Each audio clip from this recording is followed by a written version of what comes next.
या भारत देशात लोकहितासाठी विश्वरत्न डॉक्टर बाबासाहेब आंबेडकर यांनी लोकशाहीच्या माध्यमातून संविधानाच्या कायद्यानुसार या देशातील प्रत्येक नागरिकाला, प्रत्येक पक्षाला, प्रत्येक सामाजिक संघटनेला, मग शेतमजूर, कामगार, शेतीमालाला भाव, मग साखर कारखाना, FRP असेल, शेतीमालाला भाव असेल, कोळसा खाणीमध्ये, दगडखाणमध्ये काम करणारा यंत्रमागधारक कामगार असेल, शासकीय सेवेतील अधिकारी आणि कर्मचारी असेल, ऊसतोड कामगार असेल, दळणवळण व्यवस्थेमधील कामगार, घरेलू महिला कामगार, मोठमोठे उद्योग क्षेत्रामध्ये काम करत असलेले सर्व कामगार, शिक्षण विभागामध्ये असलेले नोकरदार, पाण्यासाठी आंदोलन, अशा अनेक विविध क्षेत्रातील व्यक्तींना संघर्ष, आंदोलन, मोर्चा, उपोषण, जन आंदोलन करण्यासाठी व न्याय मागण्यासाठी विश्वरत्न डॉक्टर बाबासाहेब आंबेडकर यांनी राज्यघटनेमध्ये कलमानुसार संविधानामध्ये तरतूद केली आहे.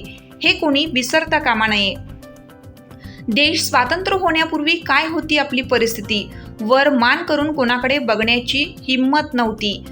कुणाची लढाई स्वहितासाठी होती तर विश्वरत्न डॉक्टर बाबासाहेब आंबेडकर यांची लढाई माणसाला माणूसपण देणारी होती आणि या देशाची अखंडता व सुरक्षा आणि शांतता राखण्यासाठी होती.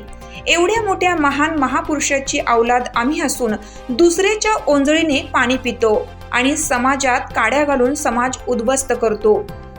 एक तर पहिल्यापासून बाबा भीमरावांच्या चळवळीत सहभाग नाही. काही व्यक्तींच्या 70 पिढीमध्ये बाबासाहेब आंबेडकरांचा अशोक चक्रांकित 24 आरी असलेला निळा झेंडा त्यांच्या घराण्यात हातामध्ये धरला नाही. आयत्या पिठावर रांगोळी काढून सवलती, आरक्षण लाटून काही गेंड्याच्या अवलादींनी अशा नकली भीमसैनिक या चळवळीत घुसून प्रामाणिक कार्यकर्ते व आंबेडकरी चळवळीला बदनाम केलं आणि चळवळीला निस्तनाबूत केलं. फुले, शाहू, आंबेडकर यांचे विचार मातीत गाडण्याचं काम केलं. अरे एक तरफ आंबेडकर और खिलाफ सारी दुनिया थी, मगर फिर भी मेरे बाबा साहब का एक ही बाल बाका ना हुआ. बाबा अलीकडे सुधारण्याची नाही तर बेसुधारण्याची संख्या वाढली आहे. बाबा तू गेल्या पाठी भाड्याने भुंकणाऱ्यांची संख्या वाढली आहे. म्हणूनच आज आपल्या महाराष्ट्रात कुठे तुझा पुतळा बसवताना वाद होत आहे, कुठे तुमच्या नावाची कमान बांधत असताना वाद होत आहे, कुठे आपला समाज गाव सोडून जात आहे. अनेक ठिकाणी अन्याय वाढलेला आहे आणि असं ज्वलंत उदाहरण म्हणजे जयसिंगपूर येथे विश्वरत्न डॉक्टर बाबासाहेब आंबेडकर यांच्या पूर्णाकृती पुतळ्याचं राजकारण केलं आणि यामध्ये राजकीय मंडळींबरोबर खो घातला.